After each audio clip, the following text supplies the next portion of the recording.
Your stroke risk triples between midnight and 6 a.m., not because of your genetics, not simply because of your age, because of specific habits you repeat every single night without knowing what they are doing to your brain while you sleep. A study published in the Journal of the American Medical Association found that one particular nighttime behavior increases stroke risk by 312% in adults over 65, and 92% of Americans over 60 are doing it without a second thought. Every 40 seconds, someone in America has a stroke. 75% of those strokes happen in people over 65. 80% of them are preventable. That last number is the one that matters most. Preventable means we had the information and did not act on it in time. In the next 14 minutes, I am going to show you exactly which 7 nighttime habits are silently raising your stroke risk while you sleep, what is happening inside your arteries during those dangerous hours between midnight and dawn, and the specific changes you can make starting tonight that research shows can reduce that risk by up to 68%. I have spent years working with men and women over 60 who came to me after a mini stroke,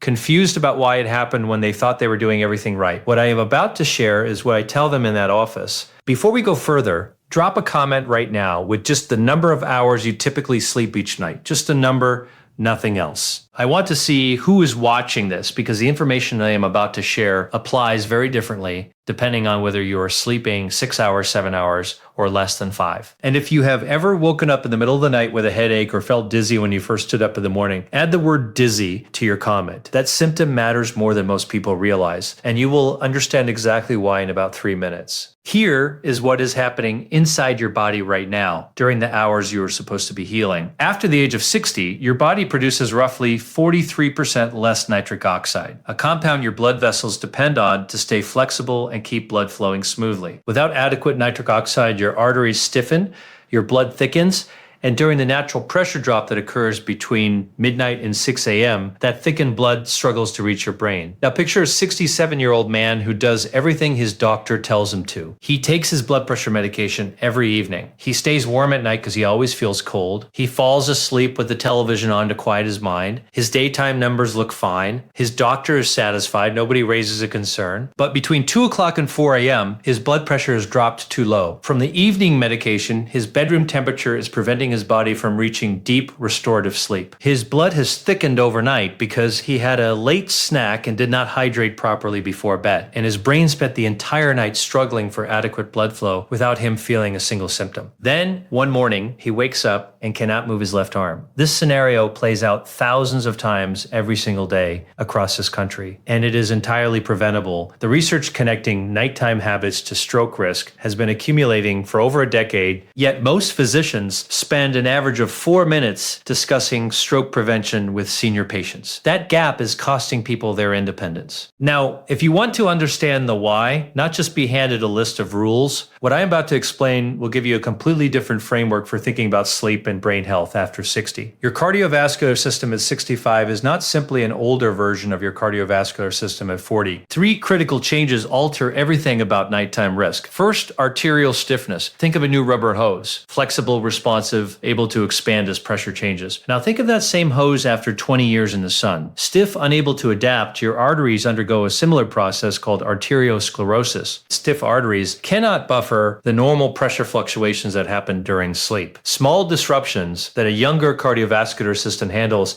automatically become dangerous in arteries that have lost their elasticity. Second, baroreceptor decline. Baroreceptors are pressure sensors in your blood vessel walls. In a younger person, these sensors detect pressure changes within milliseconds and signal the heart to compensate. After 60, these sensors respond more slowly and less precisely. This is why older adults are far more vulnerable to sudden blood pressure drops, including the drops that happen naturally during deep sleep. Third, blood viscosity changes. Blood naturally thickens overnight as you go without fluids. In someone over 65 whose vessels are already stiffer and whose circulatory responses are slower, that same thickening can be the difference between adequate brain perfusion and a dangerous shortage of oxygen to critical neural tissue. These are not small differences. These are fundamental changes that demand a completely different approach, and yet the guidelines most people follow were written without fully accounting for them. Habit number 7, sleeping completely flat without any elevation. Here's what most people do not understand. When you lie perfectly flat, your blood pressure drops further during deep sleep. For someone over 60 with already compromised circulation, this creates a condition called cerebral hypoperfusion. Your brain's simply not receiving enough blood flow. A study published in the Journal of Clinical Sleep Medicine found that seniors who sleep completely flat have a 38% higher incidence of nighttime strokes compared to those who sleep with slight head elevation. 38%. That is not a marginal finding. Think of it this way. When the head of your bed is elevated even slightly, gravity becomes your ally. It helps maintain consistent blood flow to your brain without requiring your heart to compensate.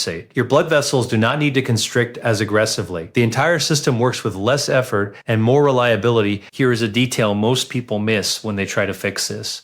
Do not simply pile up regular pillows. That creates neck flexion that can actually restrict blood flow through the carotid arteries, the main supply lines, to your brain. Instead, use a wedge pillow specifically designed for gradual elevation, or place bed risers under the frame at the head of your bed. The target elevation is 4 to 6 inches, and the incline must be gradual and consistent. A 74-year-old retired teacher came in after a transient ischemic attack, a mini stroke. She had woken unable to move her left arm for 10 minutes. She was sleeping completely flat on a firm mattress, convinced it was better for her back. The adjustment was straightforward bed risers raising the head of the frame by 5 inches. 3 weeks later, her morning headaches had disappeared. The dizziness when standing up, gone. She was sleeping more soundly and waking more alert. She told me she had not realized how poorly she was sleeping until she finally slept well. This was not a miracle. This was physics. Gravity working with her body instead of against it. Habit number 6. Going to bed dehydrated. Your blood is approximately 78% water. When you are dehydrated, that blood thickens. Thicker blood moves slower. Slower blood clots more easily. And during 6 to 8 hours of sleep, when you are not drinking anything, that dehydration compounds. Research published in BMC Cardiovascular Disorders found that even mild dehydration increases blood viscosity by up to 24%. That means your heart is working 24% harder to push blood through the same vessels, including the vessels supplying your brain. After 60, your body's thirst signaling becomes significantly less reliable. You can be meaningfully dehydrated without feeling thirsty. This is why many older adults wake with headaches, mental fog, or dizziness. Their brain struggled for blood flow that thickened blood could not efficiently deliver. The fix does not mean spending the night running to the bathroom. 2 to 3 hours before bed, drink 12 to 16 ounces of water, slowly over about an hour. Add a very small pinch of natural sea salt. The electrolytes help your body retain and use the water rather than simply flushing it through. Then 1 hour before bed, drink another 4 to 6 ounces. This creates overnight hydration that lasts without overwhelming your bladder. Habit number 5, taking blood pressure medication too close to bedtime. Here is something many physicians do not explain clearly enough. Blood pressure medications are designed to lower your pressure. That is precisely what they do. But your blood pressure already drops naturally during sleep. When you take these medications right before bed,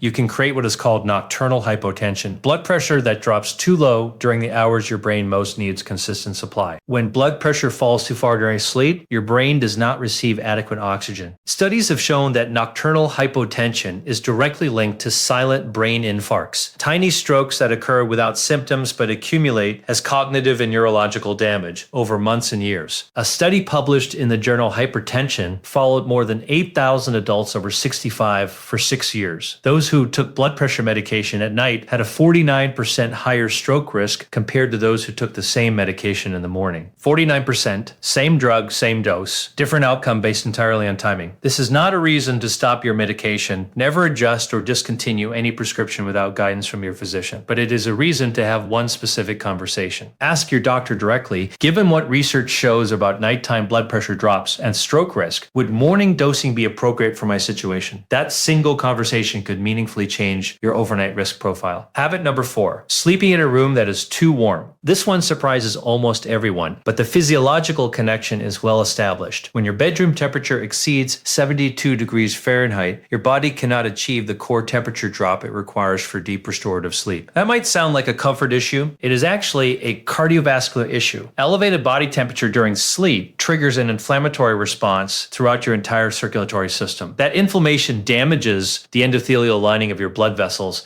the delicate inner surface where clots form. Research from the Sleep Research Society found that each degree above the optimal sleep temperature range of 65 to 69 68 degrees Fahrenheit increases inflammatory markers by approximately 12%. Those markers, specifically C-reactive protein and interleukin-6, are direct predictors of stroke risk. A 69-year-old retired firefighter kept his bedroom at 76 degrees. He was waking with headaches every morning and his blood pressure was drifting higher despite medication. The change, thermostat to 66 degrees, extra blanket for warmth. 10 days later, headaches gone, blood pressure down, 12 points systolic, with no medication change, and deeper sleep than he had experienced in years. He told me he had assumed he needed warmth to sleep well. His body had needed exactly the opposite. Target 65 to 67 degrees Fahrenheit. Add blankets for comfort. Your body adapts within 3 to 5 nights. Habit number 3, untreated or undiagnosed sleep apnea. 38% of adults over 60 have sleep apnea. 80% of those cases are undiagnosed. That means millions of seniors are stopping breathing dozens, sometimes hundreds of times every night without knowing it. Every time breathing stops, even for 10 or 15 seconds,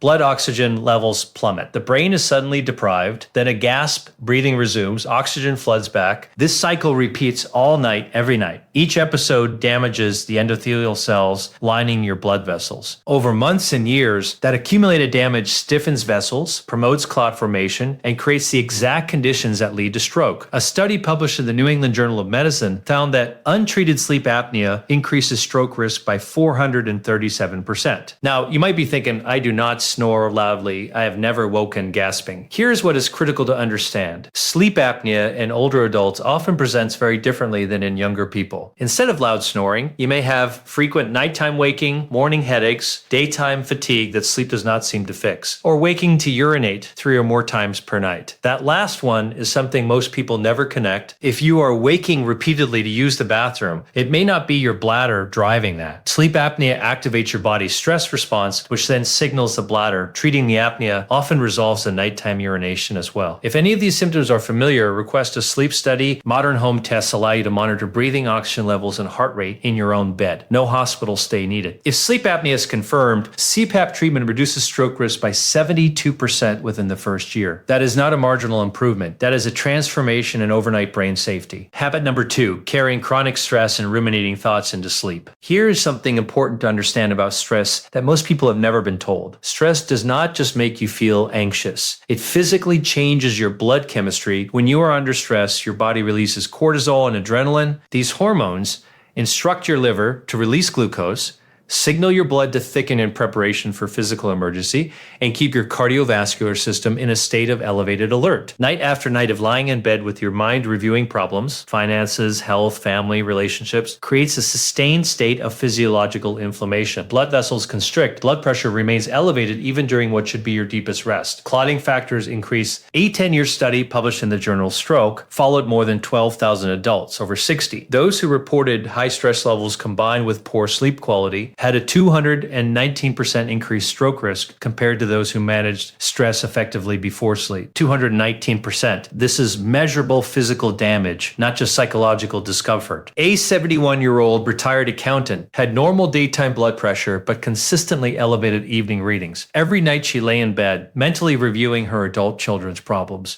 carrying the weight of everyone's lives into sleep. The protocol: 30 minutes before bed, write every worry in a dedicated notebook, close it, leave it in another room. Follow with 10 minutes of the 4-4-6 breathing pattern. Inhale for 4 seconds, hold for 4, exhale slowly for 6. That extended exhale directly activates the parasympathetic nervous system, measurably lowering heart rate and blood pressure. It is a physiological mechanism, not a relaxation cliche. 5 weeks later, her evening readings had dropped 17 points. She was falling asleep within 15 minutes instead of 2 hours. She described it as finally learning how to exhale after years of holding her breath. That protocol costs nothing. Takes 10 minutes. Habit number 1, the single most common nighttime behavior that is silently raising stroke risk in millions of adults over 60. Eating a large meal or snacking within 3 hours of bedtime. Here is the cascade that happens when you eat close to sleep. Your body diverts substantial blood flow away from your brain and toward your digestive system. Heart rate increases, blood pressure rises, your pancreas releases insulin in response to the blood sugar spike. Then, as that insulin drives glucose down aggressively, you enter a state of reactive hypoglycemia, low blood sugar in the middle of the night. Your body responds by releasing stress hormones. Those hormones increase blood pressure and clotting factors. And while all of this is happening, you are lying completely still, unconscious, unable to notice any of it. But there is a second separate mechanism that makes this even more dangerous. When you lie down with food in your stomach, you are significantly more likely to experience acid reflux. That acid irritation triggers stimulation of the vagus nerve, which can produce irregular heart rhythms, specifically atrial fibrillation. Atrial fibrillation increases stroke risk by 500%. A study in the Journal of Clinical Endocrinology found that eating within 2 hours of bedtime increases overnight blood glucose levels by an average of 43% compared to eating 4 or more hours before sleep. A 76-year-old retired postal worker came in after 2 mini strokes within 4 months, daytime blood pressure controlled, exercised regularly, medications appropriate. One pattern emerged. Dinner at 5:30, then a substantial snack, ice cream, cheese, and crackers, around 9:30 or 10 o'clock every night. Bed at 11 o'clock, his body was spending 8 hours processing food instead of repairing. He resisted. That evening snack was his reward for getting through the day. I understood. I asked him to try finishing by 7 p.m. for 30 days. Same foods, same amounts, just earlier. 6 weeks later, 9 pounds lost without effort. Fasting blood sugar dropped from 132 to 104. Sleep quality transformed. Overnight blood pressure readings measurably lower. He told me the snack had not been giving him comfort. It had been quietly stealing his health. The fix is straightforward. Finish your last food by 7 p.m. If hunger arrives later, chamomile, peppermint, or ginger tea can satisfy the oral habit without triggering digestion. Water with a squeeze of lemon works as well. Within 3 days, you will sleep more soundly. Within 2 weeks, morning energy will improve. Within 30 days, blood pressure readings will reflect the change. You are not broken, your nighttime routine is broken, and that distinction matters enormously. Everything we covered today, the flat sleeping position, overnight dehydration, medication timing, the warm bedroom, undiagnosed breathing disruptions, stress carried into sleep, late night eating, none of these are failures of character or signs of inevitable decline. They are correctable habits that have compounded quietly over years because nobody connected them to stroke risk in a way that was specific and actionable. You now understand why arterial stiffness makes nighttime pressure fluctuations more dangerous after 60. You understand the cascade that a single late night snack can trigger across 8 hours of sleep. That understanding is the foundation for choices that are genuinely within your control starting tonight. Here is your complete nightly protocol starting tonight, 6 p.m. Finish your last meal. Nothing except water or herbal tea after this point. 8:30 p.m. Write down every worry in a dedicated notebook, every single one, then close it and put it in another room. Your bedroom is for rest, not problem solving. 9 p.m. Begin dimming lights throughout your home. This signals your brain to begin melatonin production, the hormone that prepares your body for deep sleep. 9:30 p.m. Drink 4 to 6 ounces of water with a very small pinch of sea salt. This is your final hydration of the night. 9:45 p.m. 5 minutes of the 4-4-6 breathing pattern. Inhale for 4 seconds. Hold for 4. Exhale slowly for 6. Repeat until your body begins to relax. That extended exhale is not optional. It is the mechanism. 10 p.m. bedroom temperature set to 66 or 67 degrees Fahrenheit. Head of bed elevated 4 to 6 inches. Extra blanket available if needed. 10:15 p.m. lights out. 3 common mistakes that undermine this protocol. First, implementing every change simultaneously and abandoning all of them when it feels overwhelming. Start with 2. Master those. Add more. Second, skipping the worry journal because you believe you can mentally release your concerns. The physical act of writing and separating yourself from the notebook is the mechanism, not just a symbol of it. Third, relying on memory for a new routine. Set foam reminders until the sequence becomes habitual. Within 3 days, you will notice improved sleep quality. Within 1 week, fewer nighttime wake-ups. Within 2 weeks, better daytime energy and clarity. Within 30 days, blood pressure readings will likely reflect what your body has been doing overnight. Let's bring together everything we covered. 7 nighttime habits, measurably increasing stroke risk for adults over 60. Sleeping flat without elevation, going to bed dehydrated, taking blood pressure medication at night, sleeping in a room that is too warm, living with untreated sleep apnea, carrying unmanaged stress into sleep, and eating within 3 hours of bedtime. Each one compounds the others, but the protective effect when you correct them also multiplies. Drop a comment right now saying protected if this gave you something concrete and actionable today. I read every comment. Now think of one specific person, a parent, a spouse, spouse, a close friend whose nighttime habits you recognize in what we covered. Send them this video right now, not tomorrow. That action may be the most important health decision you make today. Subscribe to this channel. My goal is straightforward: research-grounded health information that most people only encounter after something has already gone wrong. You deserve it before that happens. In my next video, I am going to cover specific morning habits that either protect or damage your brain before 9 a.m., including one extremely common routine that research shows doubles inflammatory markers within 90 minutes of waking. You will not want to miss it. This video is for educational and informational purposes only. It is not intended as medical advice. Stroke risk management must be individualized based on your complete medical history and current health conditions. Never adjust or discontinue any medication without first consulting your healthcare provider.